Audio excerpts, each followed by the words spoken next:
To an ABC News exclusive, Siegfried and Roy speaking out, and this comes after some recent allegations surrounding that onstage attack that ended their show at the Mirage. That's right, and that attack also almost ended Roy's life. ABC's Deborah Roberts sat down with Siegfried and Roy. They defined the glitz and spectacle of the Las Vegas Strip. Siegfried and Roy hit the Vegas Strip like a meteor. They had never seen anything so successful. What was the secret sauce between the two of you on stage?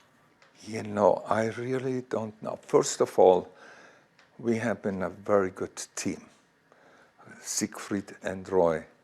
And the way how it always worked was we challenged each other. The biggest grossing act on the Strip for more than a decade, Siegfried and Roy were the masters of magic.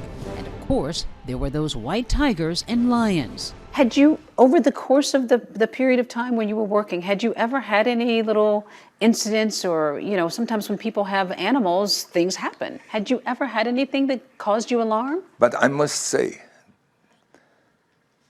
with the animals, it was 45 years with animals on stage, and really nothing happened, what you can say. You know, nothing significant. Not only that one, and that was an accident. The accident happened October 3rd, 2003. It was Roy Horn's 59th birthday.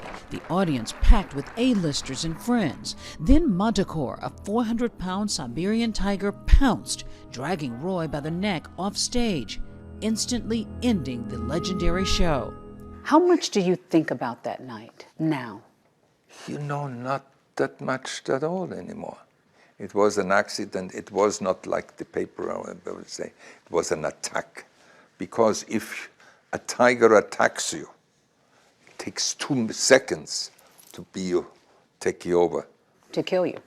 The duo have always insisted it was a tragic accident, that Roy had a stroke on stage, prompting Manticore to lunge in a nearly fatal attempt to help. Just take me back to that night as best you can. It was Roy's 59th birthday. Manticore was waiting to get his jump up Roy's shoulder and get his treat.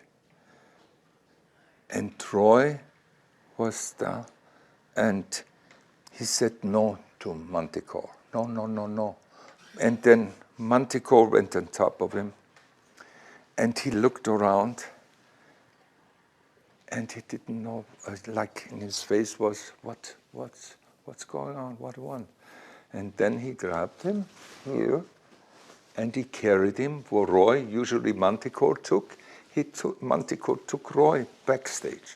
Roy was near death, and for Siegfried, the memory of seeing his partner in the hospital the next morning, still emotional.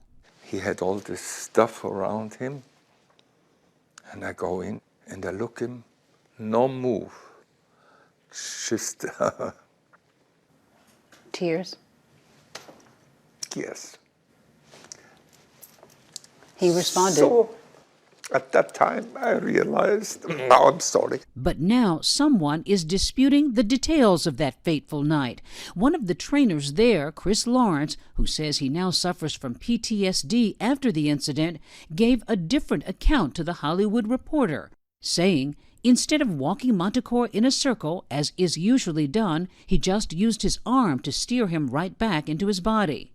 By Roy not following the correct procedure, it fed into confusion and rebellion. And another issue, he says, is that Roy had spent less time with the tiger, saying, I am positive that Roy's diminishing relationship with Manticore was a key factor in the attack.